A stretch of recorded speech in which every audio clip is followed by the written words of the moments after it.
Oke, di angkatan gue anak LPDP gue sendiri di Hong Kong. Oh ya? Gue sendiri di Hong Kong. Bener-bener sendiri ya? Maksudnya waktu ketemu pasti ada anak LPDP lain kan? Cuman di jurusan lu doang atau? No, dari semua yang anak LPDP ya. Ya gue sendiri anak LPDP di Hong Kong pada saat itu.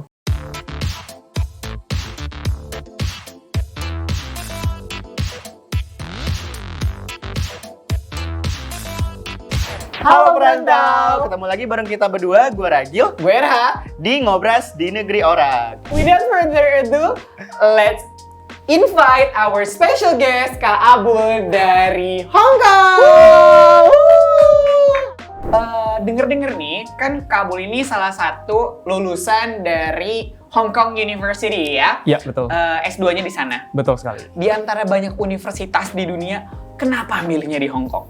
Pilih jatuhannya kenapa di Hong Kong, sebenarnya proses mendapatkan kampus pada saat itu juga nggak mudah ya. Jadi awalnya coba University of College London, UCL di London, cuma pada saat itu belum rezeki di tahun 2020. Gitu. Dapat rejection. Setelah itu apply lagi ke University of Pennsylvania, ternyata dapat rejection lagi di tahun 2021. Karena waktu LPDP untuk mendapatkan LOA itu juga terbatas ya pada saat pandemi. Jadi coba apply ke the University of Hong Kong sebagai pilihan terakhir dan alhamdulillahnya rezekinya di Hong Kong itu. S2-nya kan tadi tentang teknologi information technology ya? Ya, teknologi pendidikan. Teknologi pendidikan itu deh ya. Nah, terus S1-nya katanya jurusan matematika. Wah, ini kayak beda banget nih. Kenapa akhirnya pindah ke jurusan teknologi pendidikan? Jadi pada tahun 2019 sebelum mendaftar LPDP itu saya ikut lomba yang namanya Indonesia Teacher Prize di salah satu startup terkenal di bidang edutech di Indonesia. Dan pada saat itu alhamdulillahnya dapat juara. Dari kompetisi tersebut lebih banyak lebih banyak dapat info lagi nih. Oh, ternyata penggunaan teknologi atau teknologi integration di dalam pendidikan itu benefitnya banyak banget loh gitu. Ditambah ketika waktu itu bekerja sebagai guru di salah satu sekolah swasta di Tangerang itu kayaknya butuh hal baru gitu. Hal baru yang ingin dipelajari tapi masih bisa relate sama bidang pendidikan gitu. Nah, akhirnya riset kecil-kecilan lagi melalui internet dan ternyata kayaknya untuk ngambil S2 di teknologi pendidikan nih cukup oke ya. Baik segi karir maupun dari segi advantage atau benefit nanti ke depannya buat pendidikan di Indonesia itu sendiri gitu. Jadi kurang lebih seperti itu benang merahnya pada saat itu. Tapi sebelum lebih jauh lagi, dulu S1-nya di Indonesia? Di Indonesia, betul. Di kampus mana kalau boleh Di tahu? Universitas Negeri Jakarta. Oh, di UNJ. UNJ. Orang Romangun. Assalamualaikum Bapak Guru. Waalaikumsalam. Terus kenapa memutuskan buat lanjutnya di luar negeri? Lanjutnya di luar negeri, sebenarnya ini mungkin karena pengaruh lingkungan media sosial gitu, bukan lingkungan real ya. Kalau lingkungan real, ya susah lah ya menemukan di kampung. Karena saya tinggal di kampung, di pinggiran Jakarta, itu susah banget buat ngelihat sosok inspiration untuk dalam bidang pendidikan gitu. Nah, kebetulan selama perkuliahan S1 dulu, itu pernah ikut berbagai macam kegiatan nasional. Dan kita terkoneksi secara nggak langsung melalui media sosial. Nah, dari media sosial itulah banyak teman-teman yang melanjutkan kuliah ke luar negeri, terus juga lihat cerita di medsosnya, wah seru juga ya gitu. Padahal yang ditampilin sebenarnya seru-serunya aja gitu kan. Sebenarnya yang nggak enaknya juga banyak gitu kan. Nah, mulai dari situ, kayaknya ini kayak challenging aja gitu buat kuliah ke luar negeri, terus juga bisa ketemu lingkungan baru, belajar hal baru, lebih refreshing aja sih sebenarnya. Nah, tadi kan udah ngobrol banyak nih tentang dari matematika, terus pindah ke teknologi pendidikan, Betul gitu kan sekali. ya. Terus pengen keluar negeri karena apa gitu. Nah, pasti kan kalau mau keluar di luar negeri nih ya, kita harus bisa berbahasa asing gitu. Betul sekali. Nah, denger-denger nih Kak Abul katanya sampai rela-relain buat les bahasa Inggris di kampung Inggris. Iya, betul banget. Jadi salah satu requirement ya dalam mendapatkan beasiswa maupun mendaftar kampus di luar negeri itu buat saya pribadi, orang seperti saya itu lebih strugglingnya ke bahasa. Yaitu IELTS gitu ya.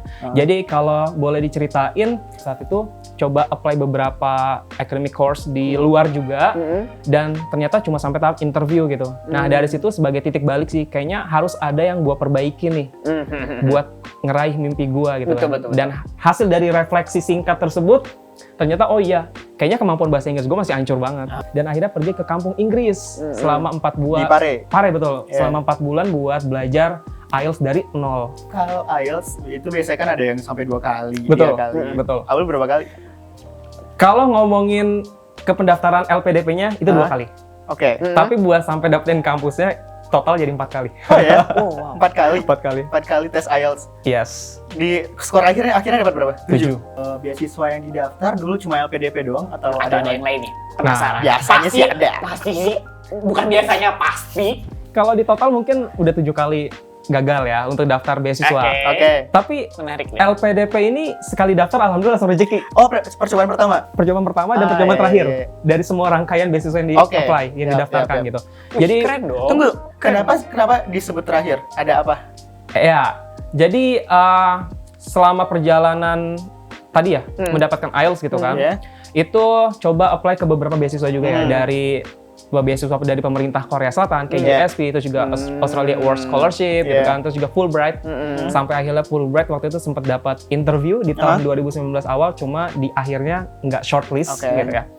Terus sampai akhirnya daftar. Nah, di tahun 2019 itu udah kayak semacam titik jenuh ya. Udah capek gue kayaknya memperjuangkan sesuatu tapi hasilnya belum Iya, dapat iya, juga iya, gitu. Ya udah deh, gue jadi di Jakarta aja deh gitu.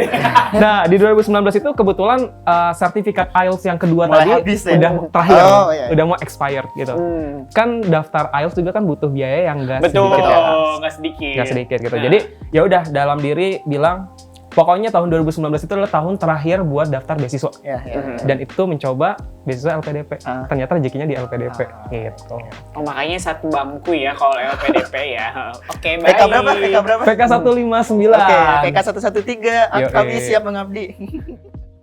Tapi penasaran, sebenarnya di Hong Kong University itu bahasa pengantarnya pakai bahasa Inggris atau pakai Kanton? Oke, sebenarnya untuk semua kampus yang ada di Hong Kong itu udah menggunakan bahasa Inggris gitu. Bahkan ada beberapa universitas di Hong Kong itu masuk top 50 universitas dunia gitu. Jadi mungkin banyak orang yang nggak tahu ya. Jadi kalau dibilang tuh universitas di Hong Kong tuh lebih kayak underrated lah ya. Buat Iya sih. sebagian orang gitu. Kayak iya buat sih. mikirin Hong Kong pasti kayak pengen belanja, bukan buat belajar. Bener, sama buat kerja mungkin ya. ember. Buat expat gitu ya. Jadi alhamdulillahnya semua perkuliahan semuanya dalam berbahasa Inggris English, gitu. ya. Jadi kita nggak perlu pengayaan bahasa lagi gitu. Seperti kalau misalkan kita mungkin kalau ke Jepang atau ke Korea mungkin gitu masih ya. harus Jerman, pengayaan wajib bahasa ya. ya. Seperti itu. Prancis. Oke, tadi kan kamu udah cerita nih, kalau misalkan keterima di Hong Kong University itu di tahun 2021 ya? 2021 betul, bulan April deh kalau nggak salah. Nah, itu kan pas banget lagi pandemi ya. Betul banget. Terus kayak we already know gitu loh, kayak susah banget kan untuk travel restrictions itu ketat banget, apalagi Hong Kong kan dekat-dekatan sama Cina gitu kan Iya, ya. iya, iya. Sempet ditunda atau gimana tuh? Nah, ini drama pertama ya. Oke, drama oke. pertama ketika Oke. memulai perkuliahan. Ya, Oke. ya. Jadi ya betul, pada saat itu pandemi. Sebenarnya untuk perkuliahan semester awal di tahun 2021 itu sudah bisa offline di Hong Kong, udah Yeah. bisa tatap muka gitu. Cuma dramanya adalah waktu itu Indonesia sedang tinggi-tingginya kasus COVID di bulan Juni, betul ya? Ya. Di bulan Juni tahun 2021 yang mengakibatkan Indonesia kena ban. Jadi kita nggak bisa masuk sama sekali ke Hong Kong Oke.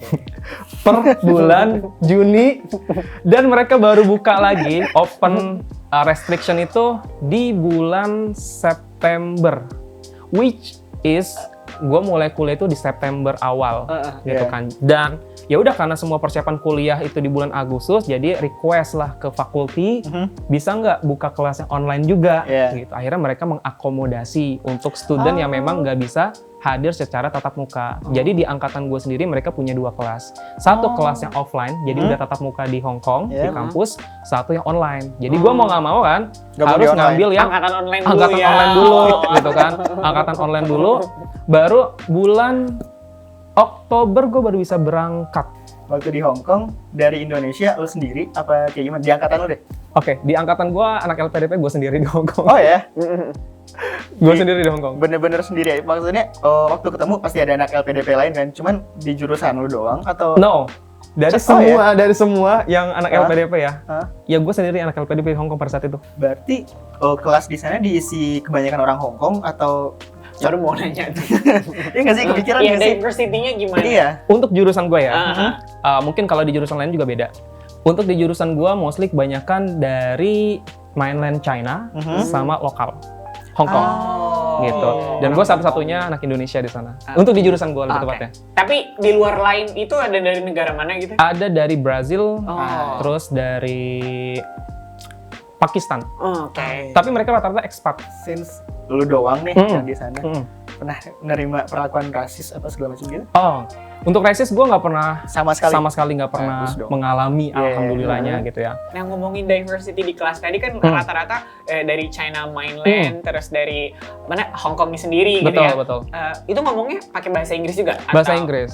Jadi kan karena untuk di jurusan gue dan juga mungkin beberapa jurusan lain di kampus Hong Kong itu kan masih membutuhkan persyaratan IELTS. Jadi Betul. mau nggak mau mereka harus berbahasa Inggris. Dan di Gitu. kelas mandatory English. Yes, mandatory. Oh, iya, gitu. iya. Dan dosen juga kan kebanyakan nggak cuma dari lokal ya. Heeh. Dari beberapa luar Hong Kong dosen pun ada. Kayak contoh supervisor gue orang Australia kayak gitu sih. Oh, jadi bahasa keseharian udah cincai lah ya. Iya. Terselamatkan lah. Jadi buat kalian nih sekalian promosi ya. Oh iya, Jadi buat kalian Silakan. yang mau kuliah di Hong Kong gitu kan, tanpa melakukan pengayaan bahasa, nggak apa-apa. Kalian masih bisa survive kok di perkuliahan nanti gitu. Nah, tadi kan udah kita ngebahas seputar pendidikannya, pengalaman atau apa yang sudah Abul jalani untuk sampai di Hong Kong gitu Betul, kan ya. ya. Itu kemarin berangkat bulan Oktober. Berangkat ya, Oktober karantina. Oktober Mulai karantina. kuliahnya September awal. Oke, Oktober berarti kan itu udah puasa, Lebaran, pasti Betul. di sana dong Betul, ya kan? betul. Awal tahun nih Betul. puasa kan ya. Betul. How was it? Alhamdulillah di sana punya support system lain juga. Jadi waktu Oke. itu punya kenalan anak-anak yang lagi S3 sih lebih tepatnya. Gitu. Iya. Jadi kita punya grup yang sih cuma bertiga. Ya udah kita saling support. Kan anak S3 lebih banyak bebannya ya. Betul. Lebih banyak begadangnya ya nggak? Jadi ya udah kalau yang udah bangun duluan sahur tolong teleponin 2 orang tersebut sisanya gitu kan. Ya udah benar-benar teleponin kita sampai kita bangun gitu. Itu rasanya Lebaran jauh dari keluarga. Nah, iya. Yang pertama sedih ya. Maksudnya di hari raya terbesar umat muslim gitu kan, kita nggak kumpul sama keluarga, tapi but it's okay. Ini jadi pengalaman hidup ya, yang mungkin kita nggak akan temui di fase berikutnya gitu kan ya. Ya ngakalinnya gimana ya, mau nggak mau Zoom aja, waktu itu Zoom. Dan kebetulan kan kalau di Hong Kong pada saat itu sampai 4 kloter ya buat sholat idnya. Kenapa sampai 4 rame kloter? Oh, saking banyaknya orang Indonesia atau Betul. gimana? Tinggal di luar negeri, yang dikangenin dari Indonesia pastinya makanan nggak sih? Iya, kangen sama makanan Indonesia di Hong Kong itu bukan masalah besar. Kenapa? Kenapa? Karena hari Minggu yang tadi, hari Minggu itu banyak ibu-ibu buruh migran yang jualan gitu. Jadi lo kalau misalnya mau cari makanan Indo Iya. ya udah lu ke tempat perkumpulan ibu-ibu migran Indonesia di sana, yang mereka biasanya mostly jualan. Di mana tuh Di biasanya mana? mereka? Victoria Biasanya No. di Victoria Park, yes. Aha. Terus juga di samping Masjid Kowloon juga Oke, ada. Kowloon. Dan beberapa tempat lainnya gitu. Itu kalau misalkan mau makan mingguan gitu Oke. ya. Kalau mau setiap hari, di sana itu banyak banget toko Indonesia sebenarnya. Di beberapa distrik ya, walaupun nggak semua, tapi lumayan terjangkau kok gitu. Kalau jajanan-jajanan Nah, itu dia. kayak cimol, cireng, Bakwan gitu-gitu ada nggak? gitu. Bawaan ada, Cilok. cilok ada, terus Cilok ada? Cilok ada. Wah, Cilok ada. jadi semua. Cilok ada yang $10, ada yang $15, ada yang Kumaha $20. ciloknya? Isinya berapa? Yang kalau yang $10 kayak isinya cuma 8 biji. Waduh. $10 kurang lebih 20.000 ya. 19.000 lah kurang lebih. Abis ini gue mau jadi tukang cilok. Pindah sana langsung. Yang jual rujak juga ada. Tahu bulat ada yang jual nggak sana? Tahu bulat nggak ada. Belum nemuin. Oh, Lebih tepatnya belum belum nemuin. hype di sana. Bisa tuh tahu bulat ya. Gas kita Ren. Oke. Terus ini apa sih yang panjang pentol ya? Atau apa ya? Pentol ya? Pentol juga ada Yang yang panjang jualan. tuh apaan gitu? Yang ada tusukannya. Oh iya di Sempol. Oh, sempol. Iya, sempol. Thank you tim sempol. Thank you tim Sempol. Ada pesen nggak nih buat para perantau yang sekarang lagi nonton Oke. Abul ceritanya nih ya? Gimana buat keep the struggles buat mencapai mimpinya gitu kalau mau misalkan sekolah di luar negeri atau sekolah ke Hong Kong gitu, atau kamu mau kerja di Hong Kong or kamu sekedar melancong ke Hong Kong gitu. Oke, mungkin gue punya prinsip dalam hidup ketika gue memulai sesuatu maka harus diselesaikan sebaik-baiknya. Entah itu hasilnya adalah sesuatu yang menyenangkan atau sesuatu yang tidak menyenangkan. Jadi kalau kalian udah memulai sesuatu dan kalian yakin akan hal tersebut, diselesaikanlah dengan sebaik-baiknya. Jangan berhenti tengah jalan gitu. Take a break boleh, Yap. ya. Take a break boleh, sedih boleh, nangis boleh gitu. Cuma jangan lupa untuk merefleksikan apa yang udah kalian kerjakan sampai saat ini, gitu kan. Kalau kalian merasa kalian berlari terlalu cepat, melampaui batas kecepatan diri kalian, kurangilah kecepatan tersebut, mungkin kalian cocok untuk berjalan. Nah, dengan berjalan kalian bisa menikmati sekitar ya, jalan sekitar yang mungkin itu akan lebih wise buat kalian, sehingga kalian bisa mencapai tujuan yang kalian ingin capai. Itu aja sih paling pesan. Wow, super sekali. Oke, buat teman-teman semua, itu dia obrolan kita panjang lebar sama Abul. Semoga obrolan hari ini kasih insight baru buat Betul. teman-teman semua, dan kita pun juga dapat insight baru. Banget. Semoga pengabdian Abul bisa kasih manfaat lebih banyak lagi buat Amin. Indonesia dan teman-teman semuanya. Sampai ketemu di episode berikutnya. Gue Ragil, Gue Era. kita pamit. Bye-bye. Bye.